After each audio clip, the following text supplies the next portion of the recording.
I've got a question for you. How much do you think this image is worth? I'll give you a couple of seconds to think about it. If you'd have told me a couple of pounds, you'd be wrong. This image itself is actually worth nothing. However, the original version of this image is selling online right now for upwards of £500,000. Why? Because it is an NFT.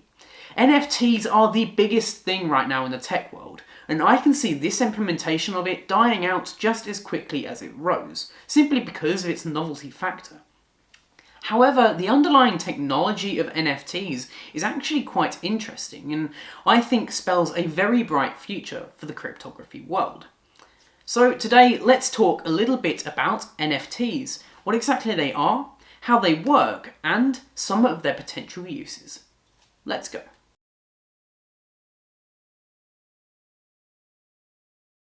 So what exactly is an NFT?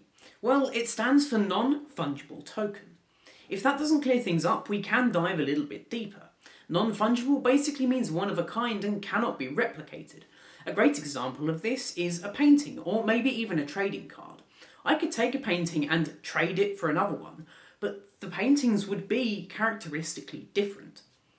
Whereas something fungible could be a Bitcoin. Let's say you have a Bitcoin. You can trade that on the market, and for another Bitcoin. They are essentially the same thing, making them fungible.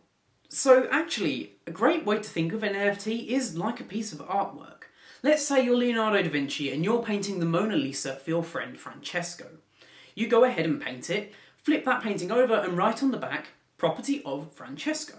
There is only ever one of these paintings. However, now it's really easy to go and see the Mona Lisa. You just fly out to Paris and to the Louvre and you can view it in person. You can take pictures of it and you can even buy memorabilia of it, from tea towels to t-shirts. There are many of these t-shirts and tea towels out there. They are all fungible. However, they are not the original painting, making that original painting non-fungible because there is only one of them, and as we discovered earlier, it's owned by Francesco. NFTs are much the same. There is only one copy of the original NFT. Now, it's a little bit more difficult to prove ownership on the internet just because of the nature of it. Sure, I could copy and paste that image, and I could claim, yes, I own this. Technically you don't, as you don't actually own the private key that goes alongside. There are a few ways we can prove ownership of something digitally, but one of the best ways is actually through the blockchain and making this the NFT. How do we prove ownership? Well, let's find out in 1 second. But just before we do that, if this is the first time that you're seeing my face on your screen, then 1, lucky you. And 2, go down there, hit the subscribe button, smash that bell notification icon so you get notified every time I upload. Anyway, let's talk about exactly how we prove ownership on the blockchain. So what exactly is the blockchain? Well, it's a chain of blocks or pieces of information. This is actually a little bit like a database, and the technology's been around since around 1991, when it was first used to actually timestamp pieces of digital information, so it couldn't be tampered with after the fact. The technology itself laid rather dormant until 2009, when it started being used for cryptocurrencies, more specifically Bitcoin. But how is the technology being used now? So what is a block? Well, a block is one piece of that database. It's normally split up into 3 pieces. The first being the data that's within it. This could be a hash of the image, a hash of the block itself, which is generated from its contents, and a hash of the block previous. A hash is basically a digital fingerprint. This makes it really nice and easy to stop people from tampering. Because if I were to go back in the blockchain and take one of those blocks and try to change its data, that hash that was with it would not match up anymore because the hash was generated from the content. And any block after that would also be invalid because it's trying to read the previous hash. That sounds all well and good, but now that's just not enough. Our computers have gotten good enough that we can simply just change that content, change the hash, and just continually change the hash on the blockchain to a point where we could actually fool it quite easily. So there are actually 2 pieces of extra technology that we can use to ensure that this tampering doesn't happen. The first is proof of work.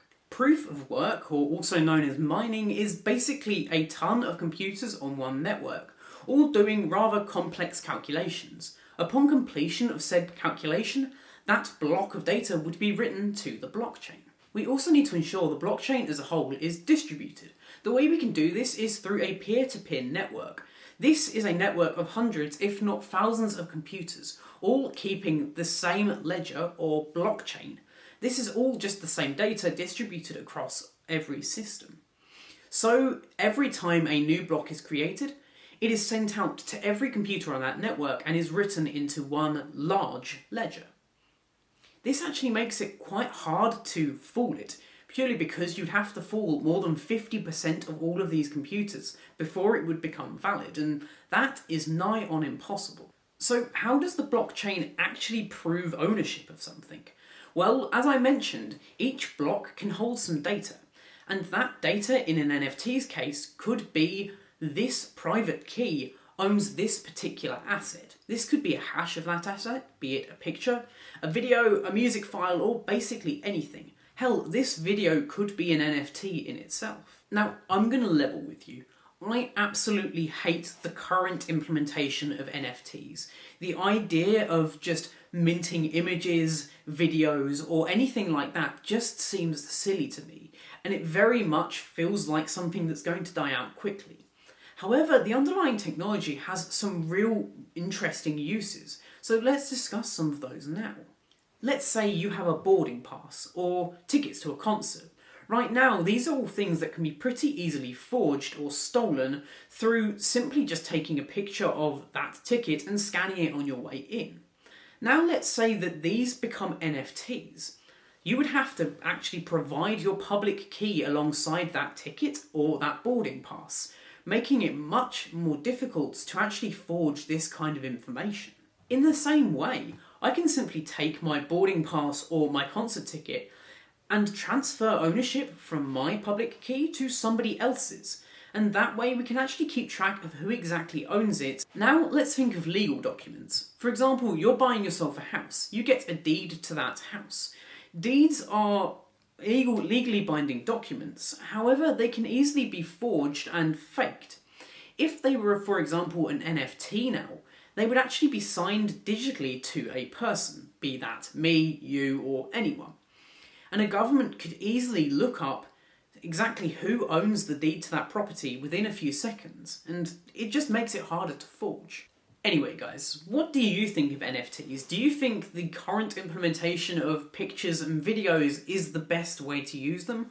Or do you think, like me, that they are actually very useful in certain contexts, particularly with legal documents and other items? Let me know in the comment section down below, and of course, my name's been Robert, this has been Review Clue, and I will catch you in the next one. Adios.